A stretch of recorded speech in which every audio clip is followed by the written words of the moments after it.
اللهم صل على محمد وعلى آل محمد كما صليت على إبراهيم وعلى آل إبراهيم إنك حميد مجيد. اللهم بارك على محمد وعلى آل محمد كما باركت على إبراهيم وعلى آل إبراهيم إنك حميد مجيد. کچھ چیزیں ایسی ہیں جن کو انسان محسوس کرتا ہے،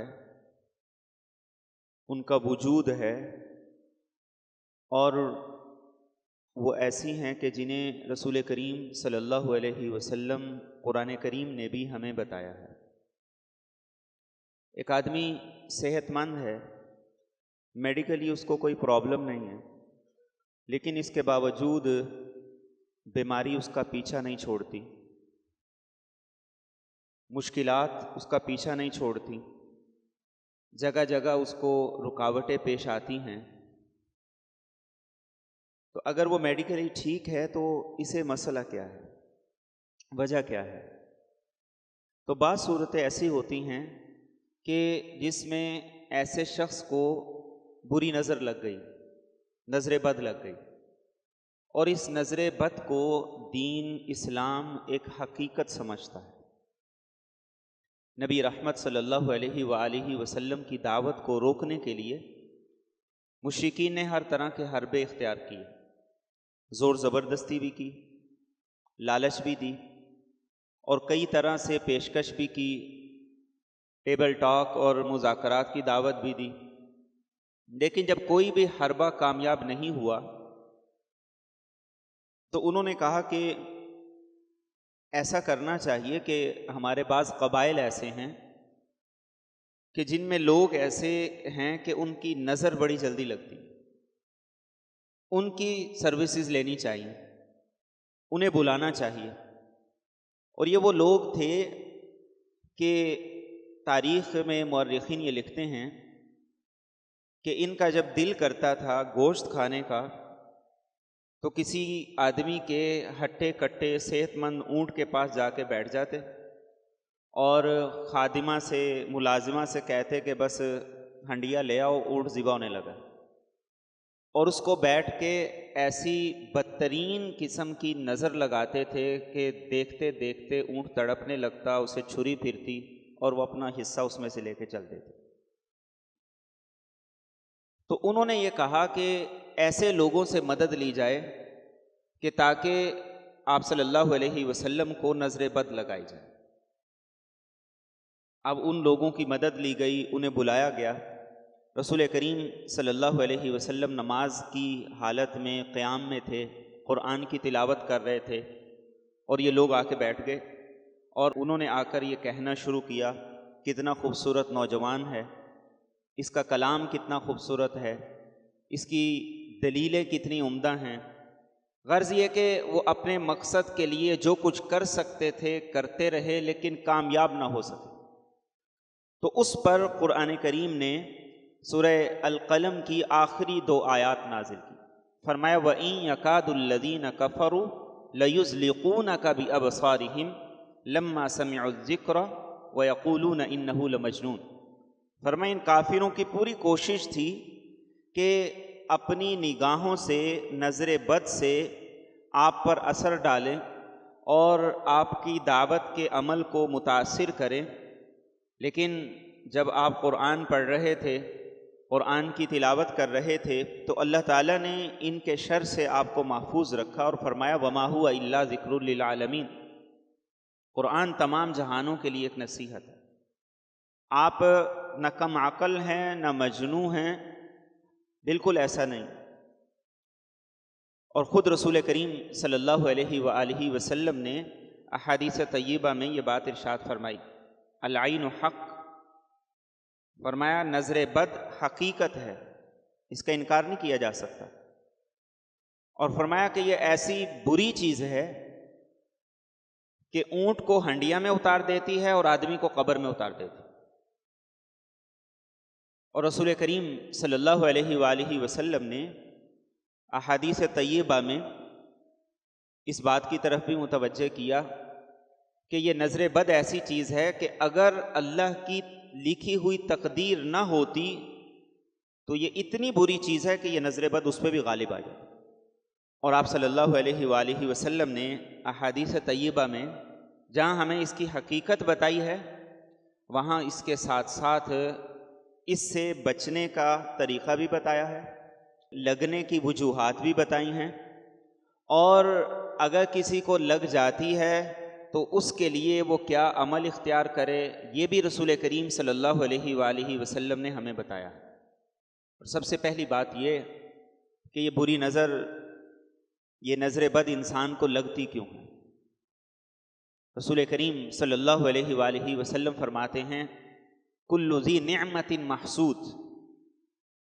جس آدمی کے پاس نعمت ہوتی ہے اس کے حاسد بھی ہوتے ہیں، اس سے لوگ حسد بھی کرتے ہیں۔ اس لیے بس اوقات کسی حاسد کی نظر ایسی بری ہوتی ہے کہ وہ انسان کے اوپر ذہنی، جسمانی یا کسی اور اعتبار سے برا اثر ڈال دیتے۔ اسی لیے ہر انسان کو اس بات سے خبردار رہنے کی تاکید کی گئی کہ تمہارا بھی کوئی حاسد ہو سکتا ہے، لہذا اس کے شر سے بچنے کے لیے تم مسنون دعاؤں کا اہتمام کرو۔ سب سے پہلی وجہ کسی کو بری نظر لگنے کی یہ احادیث کے اندر قرار دی گئی۔ اور نظر بد لگنے کی جو دوسری وجہ ہے وہ یہ ہے کہ کوئی انسان حاسد نہیں ہے، لیکن جب وہ کسی کی نعمت کو دیکھتا ہے، اس کی تعریف کرتا ہے، اور تعریف کرتے ہوئے وہ دعا نہیں دیتا، وہ برکت کی دعا نہیں کرتا ہے، اس کی بھی نظر لگ جاتی۔ اور اسی ضمن میں محدثین یہ لکھتے ہیں کہ خود انسان کی بھی اپنی اولاد کو نظر لگ جاتی، خود ماں باپ کی اپنی اولاد کو نظر لگ جاتی۔ اس لیے کہ یہ نظر بد کو اگر سمجھنا چاہیں تو اس کو یوں سمجھ سکتے ہیں کہ جیسے آج کل لیزر کٹنگ ہے، لوہے کو کاٹ دیتی۔ اب وہ دیکھنے میں تو کوئی طاقت نہیں رکھتی، وہ لوہے کو کاٹ دیتی ہے۔ بالکل اسی انداز سے یہ برا اثر، یہ زہر انسان کی آنکھ میں بھی، کسی کی آنکھ میں اس کا اثر تیز ہے، کسی کی آنکھ میں اس کا اثر کم ہے۔ حاسد کی آنکھ میں اس کا اثر تیز ہوتا ہے، اس لیے وہ جلدی اثر کرتی ہے۔ اور ماں باپ بھی بسا اوقات جس وقت وہ اپنی اولاد کو خاص محبت اور پیار کی نظر سے دیکھتے ہیں، ان کو بھی نظر لگ جاتی ہے۔ اس لیے گھروں میں بھی دیکھتے ہیں ایک بچہ اچھا بھلا کھیل رہا ہوتا ہے، ماں باپ اس کی تعریفیں کر رہے ہوتے ہیں، اور وہ جا کے وہاں لگا اور وہاں لگا اور رونے لگ جاتا۔ تو یہ صرف غلط فہمی ہے کہ نظر بد دوسروں کی لگتی ہے، ماں باپ کی بھی لگ جاتی ہے، بہن بھائیوں کی بھی لگ جاتی ہے، قریبی رشتہ داروں کی بھی لگ جاتی ہے، ایسے لوگوں کی بھی لگ جاتی ہے جو آپ سے حسد نہیں رکھتے ہیں، لیکن جب وہ آپ کی نعمتوں کو دیکھتے ہیں اور آپ کی نعمتوں کو دیکھتے ہوئے وہ برکت کی دعا نہیں کرتے ہیں، تو ان کے جو جملے ہیں ان جملوں کی تاثیر انسان پر اثر کر جاتی ہے۔ اور قرآن کریم سورہ الکہف کو جب ہم پڑھتے ہیں تو اس سے ہمیں یہ بات معلوم ہوتی ہے کہ خود انسان جب اپنی نعمتوں کے بارے میں بڑے بڑے بول بولنے لگ جائے تو خود انسان بھی اپنے بول کے شر سے، اپنی نظر کے شر سے محفوظ نہیں رہے۔ دو باغ والوں کا ذکر قرآن کریم نے کیا ہے، بڑے بڑے دو باغ، کبھی نقصان نہیں ہوا، اور ہر وقت پیداوار پوری ہے، اور نقصان کے کوئی امکانات بھی نہیں ہیں، اور اپنے دوست کو وہ پوری سٹوری سنا رہا ہے کامیابی کی، سکسیس کی، آنے والی انکم کی، اتنا کما لیا، اتنا کما لیا۔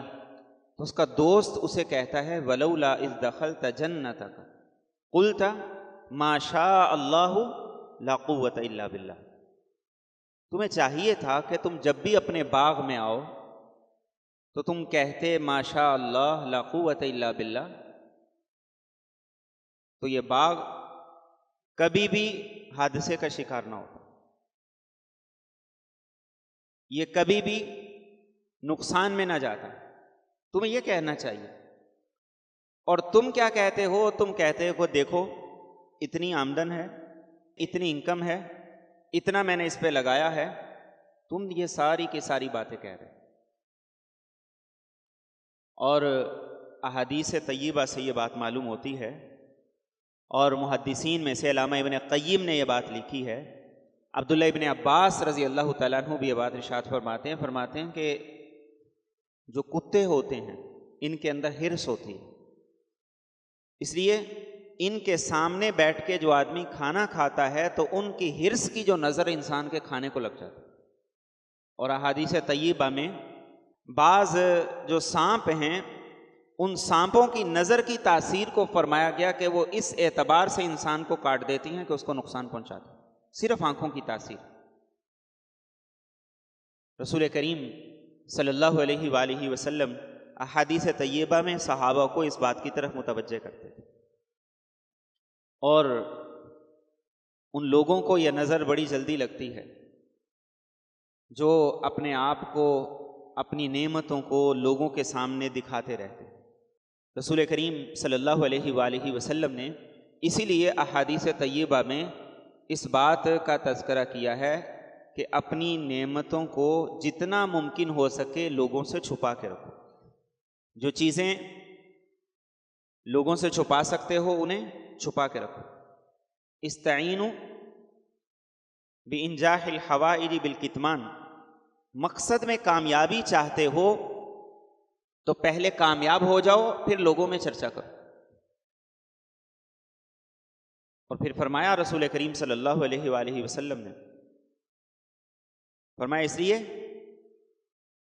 کہ ہر نعمت والے پر حسد ہوتا ہے، اور اگر تم پہلے سے اسے لوگوں کی زبان پہ لے آؤ گے تو اس کی تکمیل مشکل ہو جائے،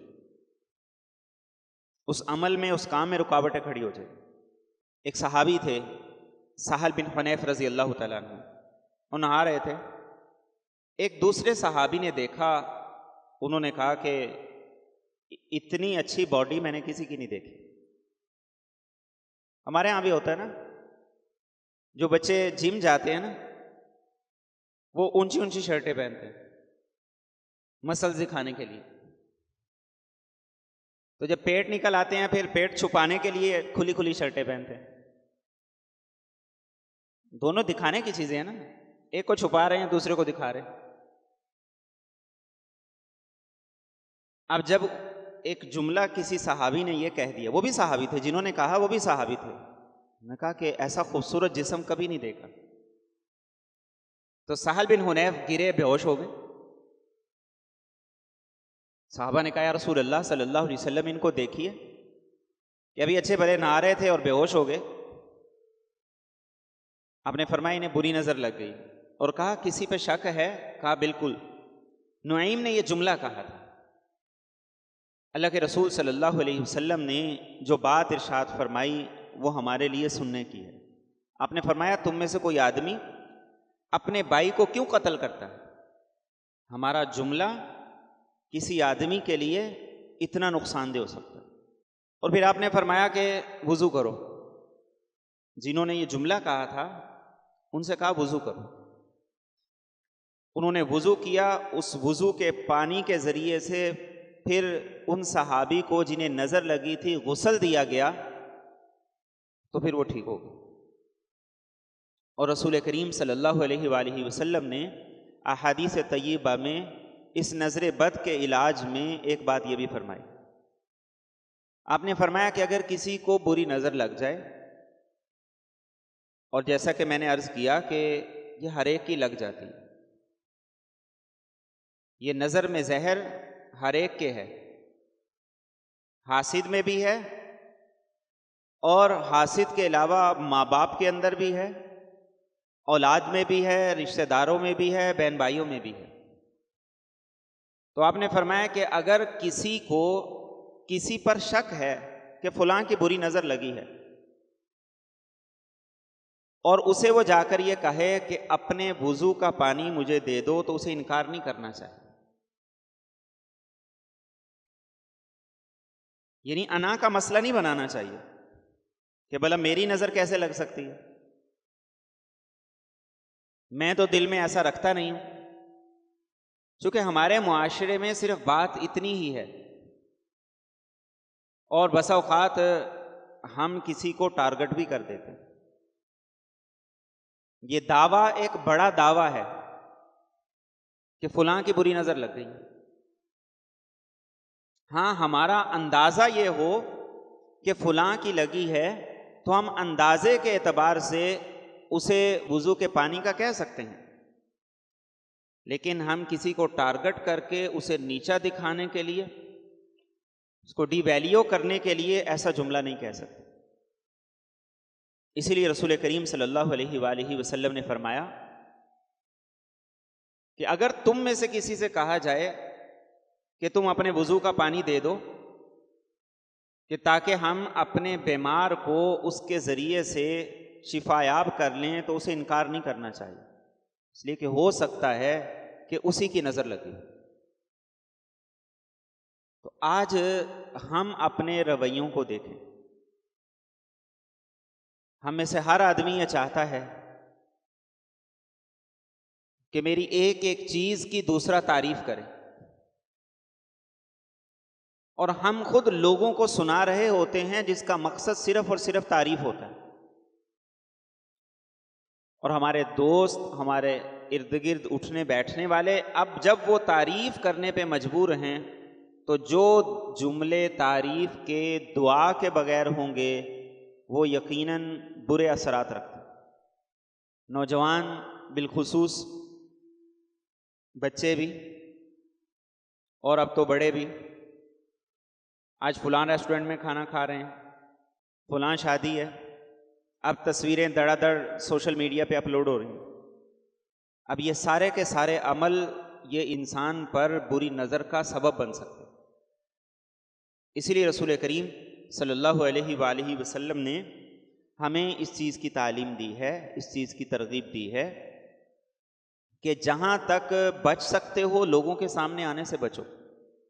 اپنی نعمتوں کے تذکرے لوگوں کے سامنے نہ کرو. اللہ نے تمہیں عطا کی ہیں، تم لوگوں کو سنا کے، لوگوں کو دکھا کے زیادہ سے زیادہ تعریف کے چند جملے لے لو گے، اس سے زیادہ تو اور کچھ نہیں.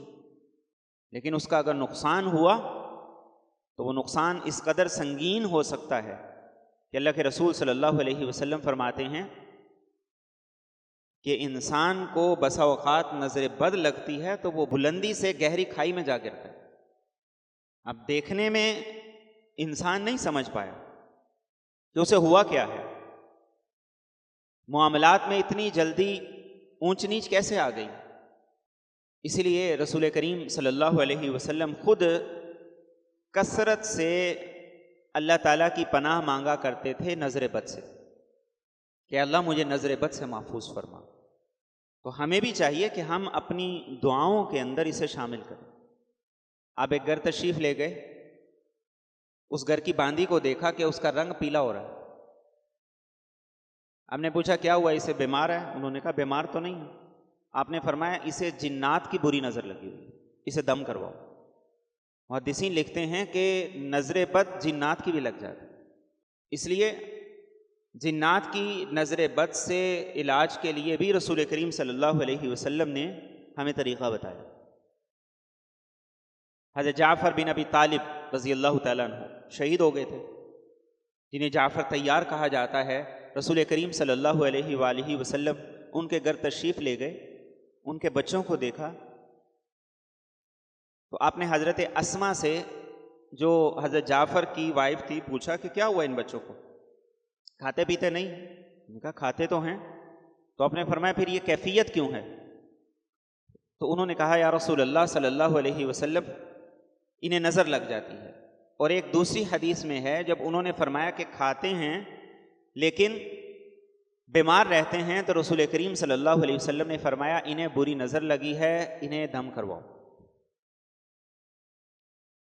اور خود رسول کریم صلی اللہ علیہ وآلہ وسلم نے حضرت عائشہ صدیقہ رضی اللہ تعالیٰ عنہ کو، حضرت حفصہ کو اور دوسری ازواج مطہرات ایسی تھی جنہیں آپ نے یہ فرمایا تھا کہ نظر بد کا جو دم ہے اسے سیکھو. حضرت اسما نے کہا یا رسول اللہ صلی اللہ علیہ وسلم میں بچوں کو دم کرتی ہوں، تو آپ نے فرمایا کہ بتاؤ کیا پڑھ کے دم کرتی ہو؟ اور یہ بات بڑی اہم ہے، اور اسی سے یہ فیصلہ ہوتا ہے کہ کون سا دم ٹھیک ہے اور کون سا ٹھیک نہیں۔ تو انہوں نے بتایا میں یہ پڑھ کے دم کرتی ہوں، تو آپ نے فرمایا، اور ایک بڑا خوبصورت جملہ فرما دیا، قیامت تک کے لیے اصول بتا دیا۔ آپ نے فرمایا کہ وہ پڑھ کے دم کر سکتے ہو کہ جس میں شرکی الفاظ نہ ہو۔ لا بأس بالتقی ما لم یکن فیہ شرک، جب تک کسی جملے میں شرکیہ لفظ نہیں ہے، وہ جملہ قرآن کریم میں ہو، احادیث میں ہو یا نہ ہو، وہ پڑھ کے دم کیا جا سکتا ہے۔ تو رسول کریم صلی اللہ علیہ وآلہ وسلم اس انداز سے صحابہ کرام کو متوجہ فرمایا کرتے تھے، اور آپ نے اس کے علاج کے لیے بھی احادیث میں بڑی تفصیل کے ساتھ اپنی امت کو، اپنے صحابہ کو سمجھایا۔ سب سے پہلی بات جو سمجھائی گئی ہے وہ یہ ہے کہ ہر وقت اس وہم میں نہیں رہنا کہ مجھے کسی کی نظر لگ گئی۔ ہمارے ہاں سب سے بڑا پرابلم یہ ہے کہ ہم ایک طرف دعاؤں کا اہتمام نہیں کرتے، دوسری طرف ریاکاری، دکھلاوا، شو آف، یہ چیزیں بہت زیادہ ہیں، تیسری طرف ہم لوگوں سے تعریفوں کے ہمیشہ طلبگار رہتے ہیں، اور چوتھا یہ ہے کہ پھر ہمیں ہر وقت یہی کھٹکا لگا رہتا ہے، یہی ہمارا وہم بن گیا ہے ہر چھوٹی بڑی بات پر کہ فلاں کی نظر لگ گئی ہے، لگتا ہے مجھے نظر لگ گئی ہے۔ تو سب سے پہلی بات قرآن کریم نے ہمیں یہ بتائی، قُل لَن يُصِيبَنَا إِلَّا مَا كَتَبَ اللَّهُ لَنَا، فرمایا تمہارا یقین، تمہارا عقیدہ مضبوط ہونا چاہیے کہ اللہ کے فیصلے کے بغیر، اللہ کے امر کے بغیر مجھے کوئی نقصان نہیں ہو سکتا۔ اور دوسری چیز رسول کریم صلی اللہ علیہ وآلہ وسلم نے فرمایا، حضرت عابس رضی اللہ تعالیٰ عنہ، آپ نے ان سے کہا کہ عابس میں تمہیں ایسا دم نہ بتا دوں کہ اس سے زیادہ طاقتور اور پاورفل دم کوئی نہیں؟ انہوں نے کہا بالکل یا رسول اللہ صلی اللہ علیہ وسلم، ضرور بتائیے۔ تو آپ نے فرمایا آخری دو صورتیں، قل اعوذ برب الفلق، قل اعوذ برب الناس، ان کا اہتمام کیا کرو، ان سے بہتر کوئی دم، کوئی علاج دنیا میں نہیں ہو سکتا۔ اور خود رسول کریم صلی اللہ علیہ وآلہ وسلم ہر نماز کے بعد بھی ان دو صورتوں کا اہتمام فرماتے تھے۔ صبح اور شام کے اذکار اور دعاؤں میں یہ دو صورتیں شامل ہیں، اور رات کو سونے سے پہلے رسول کریم صلی اللہ علیہ وآلہ وسلم ان دو صورتوں کا اہتمام فرمایا کرتے تھے۔ تو انہیں اپنے معمول کا، اپنی روٹین کا، اور صبح و شام کا، نمازوں کے بعد کا، ان اوراد کے اندر ہمیں ان کو شامل کرنا چاہیے۔ اور تیسری چیز یہ کہ رسول کریم صلی اللہ علیہ وآلہ وسلم صحابہ کو بھی سکھایا کرتے تھے، اور کئی طرح کے دم ہیں جو رسول کریم صلی اللہ علیہ وسلم نے صحابہ کو سکھائے۔ اعوذ بکلمات اللہ التامات من شر ما خلق، یہ مختصر اور جامع ترین جملہ ہے کہ جس میں ہر قسم کے شر سے جو کسی بھی انسان کو بیماری کی صورت میں پیش آئے، نظر بد کی صورت میں پیش آئے، یا کسی انداز سے پیش آئے، اس کے ذریعے سے اللہ تعالیٰ کی پناہ انسان طلب کرتا ہے۔ اور رسول کریم صلی اللہ علیہ وسلم صحابہ کو بھی اس انداز سے سکھایا کرتے تھے، اور خود آپ امام حسن اور امام حسین رضی اللہ تعالیٰ عنہما کو دم فرمایا کرتے تھے، اور یہ فرمایا کرتے تھے کہ حضرت ابراہیم، حضرت اسماعیل اور اسحاق کو بھی دم کیا کرتے تھے، تو جن کلمات سے وہ دم کرتے تھے انہی کلمات سے میں حسن اور حسین کو بھی دم کرتا ہوں۔ تو ہمیں بھی چاہیے کہ ہم ان مسنون دعاؤں کو سیکھیں، اور اپنے بنائے ہوئے جو ٹوٹکے ہیں ان کو چھوڑیں۔ کالے کپڑے باندھنے سے نظر بد سے نہیں بچیں گے، جوتے باندھنے سے نظر بد سے نہیں بچیں گے، اور اس طرح کے جو ٹوٹکے ہمارے معاشرے میں ہیں، ان کے ذریعے سے ہم نظر بد سے نہیں بچ سکتے۔ تو کسی آدمی کو نظر لگ جائے تو ہمارے ٹوٹکے کے مطابق اب جوتا اس کے گلے میں ڈال دینا چاہیے، کالی ٹاکی اس کے گلے میں ڈال دینی چاہیے۔ ایسی چیزوں سے اپنے آپ کو بچائیں۔ دین جب ہمیں ہر معاملے کے اندر مکمل اور پوری رہنمائی دیتا ہے تو ہمیں دین سے رہنمائی لینی چاہیے۔ ہمیں ایسے اعمال میں نہیں لگنا چاہیے کہ جو خلاف شریعت ہے۔ نوجوانوں نے ہاتھوں میں داغے پہنے ہوئے تھے، کس لیے؟ اللہ کے رسول صلی اللہ علیہ وآلہ وسلم نے ایسی چیزوں سے ہمیں منع کیا ہے۔ آپ مارکیٹ چلے جائیں، آپ کو پتھروں کی تاثیر بتائی جاتی ہے، اس پتھر کی یہ تاثیر ہے، اس کی یہ تاثیر ہے، اس کو پہنو گے تو یہ ہوگا، اس کو پہنو گے تو یہ ہوگا۔ یہ بت پرستی نہیں ہے، پتھر پرستی نہیں ہے، تو اور کیا ہے؟ اس میں اور بت پرستی میں کیا فرق ہے؟ وہ بتوں کو سامنے رکھ کے مانگتے تھے، اور ہم انگوٹھیاں پہن کے یہ سمجھتے ہیں یہ عقیق ہے، اس سے یہ ہوگا، یہ فیروزہ ہے، اس سے یہ ہوگا، اور یہ فلاں ہے، اس سے یہ ہوگا۔ یہ کیسی مسلمانی کہ ان پتھروں کے ساتھ ہمارے یقین جڑ گئے؟ حضرت عمر فاروق رضی اللہ تعالیٰ عنہ نے فرمایا تھا، اِنَّكَ حجر لا تضر ولا تنفع۔ ایک پتھر ہی تو ہے، نہ تو نفع دے سکتا ہے نہ نقصان دے سکتا ہے۔ اگر میں نے اللہ کے رسول صلی اللہ علیہ وسلم کو تمہیں بوسہ دیتے ہوئے نہ دیکھا ہوتا تو میں تمہیں نہ چومتا۔ ہم تو اتباع سنت کے پابند ہیں، ہم تو رسول کریم صلی اللہ علیہ وسلم کی اداؤں کو کاپی کرنے کے پابند ہیں۔ حجر اسود بھی کوئی تاثیر نہیں رکھتا اگر میرے اور آپ کے نبی اسے نہ چومتے۔ ہم بیت اللہ کا طواف کس لیے کرتے ہیں کہ ہمارے نبی نے بتایا، ہمارے نبی نے کیا، ورنہ وہ بھی تو پتھر ہے۔ تو اس لیے ہمیں اپنے عقیدے کو بھی درست کرنے کی ضرورت ہے۔ اور عبداللہ بن عمر رضی اللہ تعالیٰ عنہ، وہ رسول کریم صلی اللہ علیہ وآلہ وسلم کی سکھائی ہوئی جو دعا اپنے وہ بچے جو پڑھنے کے قابل ہو جاتے تھے، جو یاد کرنے کے قابل ہو جاتے تھے، ان کو وہ سکھایا کرتے تھے۔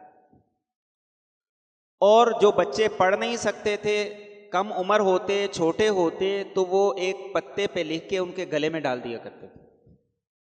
اب صحابہ سے ہمیں یہ عمل بھی ملتا ہے۔ تو رسول کریم صلی اللہ علیہ وآلہ وسلم نے ہمیں اس نظر بد سے بچنے کے لیے یہ طریقہ اور علاج بتایا، اور ایک بڑا سادہ سا علاج ہے جو ہم میں سے ہر ایک کو کرنے کی ضرورت ہے۔ وہ یہ ہے، چاہے ماں باپ ہوں، چاہے اولاد ہو، دوست ہوں، فیملی، رشتہ دار جو بھی ہوں، جب بھی کسی نعمت والے کو دیکھیں تو خالی تعریف نہ کریں، صرف تعریف نہ کریں، بلکہ دعائیہ جملوں کے ساتھ تعریف کریں۔ ماشاء اللہ کہیں، بارک اللہ کہیں، ماشاء اللہ لا قوت الا باللہ کہیں۔ اپنی نعمتوں کو دیکھ کر بھی ماشاء اللہ لا قوت الا باللہ کہیں۔ بچوں کو یہ چیز سکھائیں۔ یہ جو واؤ واؤ کرنے کی جو عادت ہے نا ہماری، واؤ، یہ کیا ہے؟ کرنے والے کام کریں۔ ہم اپنی روایات جو دین سے منسلک ہے ان کو چھوڑتے چلے جاتے ہیں۔ اور آپ یقین کریں کہ دیکھیے رسول کریم صلی اللہ علیہ وآلہ وسلم نے کتنا سادہ اور سیدھا سا ہمیں عمل اور طریقہ بتا دیا ہے نظر بد سے بچنے کا۔ اور انسان صرف نظر بد سے نہیں بچتا، بلکہ اس کا ہر جملہ اللہ کی یاد کے ساتھ جڑ جاتا ہے، اس کی ہر نظر اللہ کے ذکر کے ساتھ جڑ جاتی ہے، اس کا ہر بول اللہ کے نام کے ساتھ جڑ جاتا ہے۔ اور یہی ہمیں حکم دیا گیا، وَلَوْلَا إِذْ دَخَلْتَ جَنَّتَكَ قُلْتَ مَا شَاءَ اللَّهُ لَا قُوَّةَ إِلَّا بِاللَّهِ۔ تو اس لیے ہمیں ایک طرف وہم سے بچنا ہے، الزام تراشی سے بچنا ہے کہ فلاں کی بری نظر لگ گئی، اور ہمیں خود دعاؤں کا اہتمام کرنا ہے، مسنون دعاؤں کو یاد کرنا ہے، اور اس کے ساتھ ساتھ اپنے جملے کو جو کسی کی تعریف کے لیے ہیں وہ صرف تعریف نہ ہو بلکہ اس کے ساتھ ساتھ برکت کی دعا بھی ہو، اللہ تعالی ہمیں عمل کرنے کی توفیق عطا فرمائے۔